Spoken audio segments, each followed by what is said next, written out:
transitioning, and specifically the name part of transitioning. Now, when you're non-binary, it can be a little bit more challenging to come up with a name than male to female or female to male, because there's fewer names.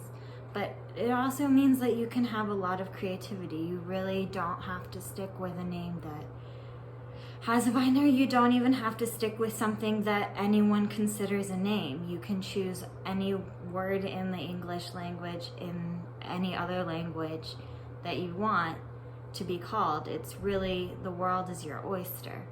Now, when I was looking for names to choose from, I started looking at baby name lists. Now, I am a little bit transmasc, and so I did look more at male names just because I knew that my appearance would give off a more feminine vibe, and I wanted to counteract that by choosing a name that had a more male vibe, and sort of marry those two interests together.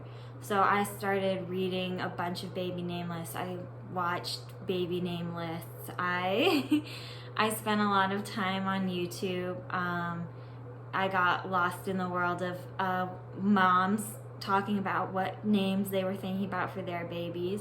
There are some gender-neutral name lists out there. You can find name lists on just about anything. Nature names, fire names. You can search for meanings of names. You know, naming yourself is a real gift. You get to decide who you want to be and what you want things to. You can also think about what will be easier for people to transition to. I know I was thinking about a lot of different names when I was first considering changing my name, and it took me a long time to settle on a name, and it took me probably 6 months. And what happened that really got me going on the name path that I am on now was a friend of mine also transitioned from female to male, and for his name he chose to have it start with the same sound as his birth name.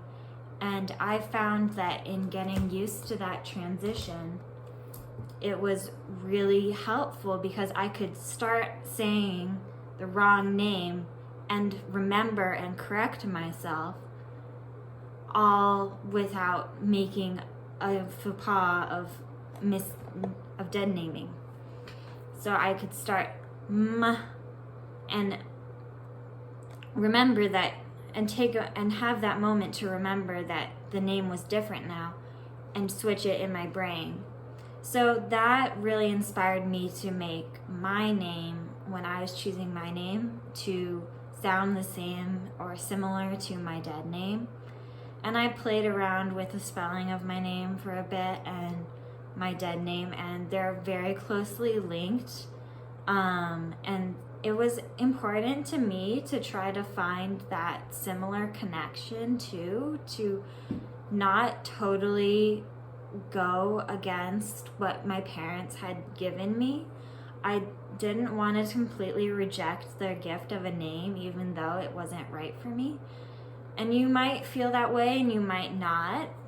And you might consider going to your parents and saying, what name would you choose for me if I was gender neutral, if you wouldn't have known my gender at birth, or if I was the other gender? And sometimes that's a nice way to keep your parents involved in the transition and make them feel like they still have a voice.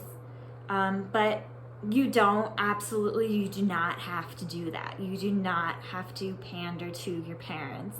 If there's a name out there that gives you joy, take it. And it doesn't matter if it's hard for people to transition to. Just go with it. It will feel so good to be named something that you want to be named. The next thing that you're gonna do after you've selected a name is to test drive it. I chose to test drive on online sites. So I would set up accounts and have people call me that and go back and forth in conversations and hear people talk about me with that name and see that name a lot coming up as my screen name. And that was a good way for me to test it out without having to actually talk to any people and see how I felt about it. This is a really good option for people who have online friends. It's easier for you to make that transition because whenever you're talking to that person, you're staring at their screen name, so you can be reminded really fast and really easily that that's the person that you're talking to.